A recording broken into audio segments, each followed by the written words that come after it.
Boko Haram, you may have heard of. They're prevalent mainly in Nigeria. They're a tribe and they are also an offshoot. Well, ISWAP is an offshoot of them. If you remember, they kidnapped some 200 schoolgirls some years ago. So anyway, in Cameroon, it's reported that Boko Haram, who are based out of northeastern Nigeria, have again used children as suicide bombers in their deadly attacks on civilians. And the latest attack took place on the night of August the 1st in, I'm so sorry, Ngechwe, which is in northern Cameroon.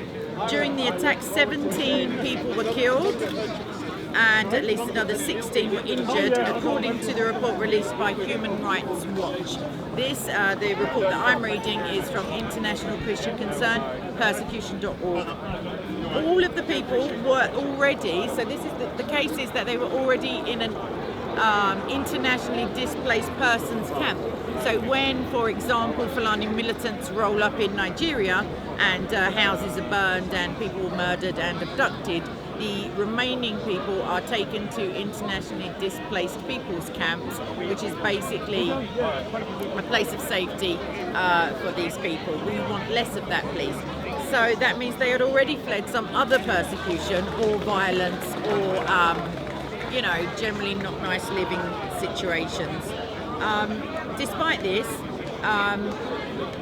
and they had very little supplies, obviously, they were still attacked. So it wasn't for the sake of robbery. And the terrorist group conducted this attack in order to kill as many civilians as possible.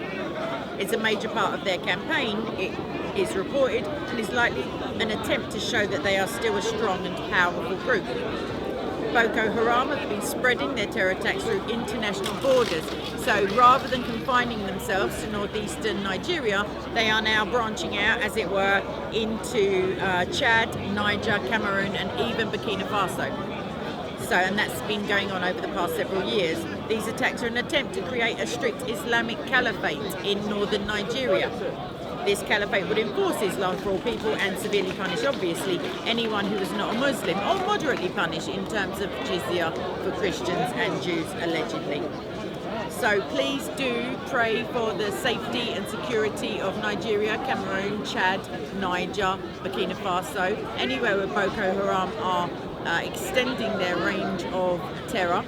Also, please do pray for the children who are being used as suicide bombers.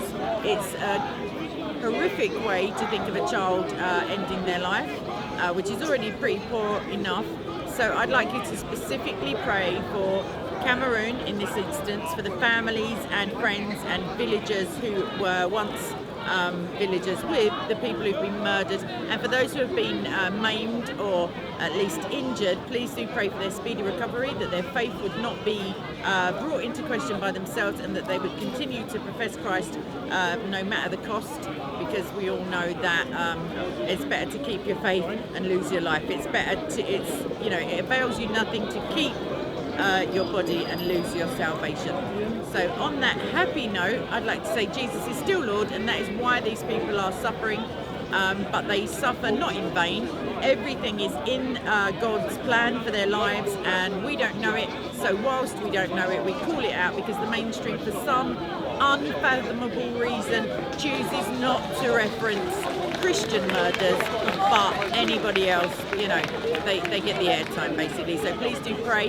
If you can, go to persecution.org or International Christian Concern. Also look at Human Rights Watch, and there are a raft of them. On Discord, actually, in the SOCO Discord server, the authentic and official one, there is a section for those who pay only $2.99 a month, which is constantly updated, literally hourly, with stories of Christian news, Christian persecution, and Jihad Watch material. So please do consider joining. If you have the money to save on one coffee a month, you can join us. You can also join for free and chat to us there.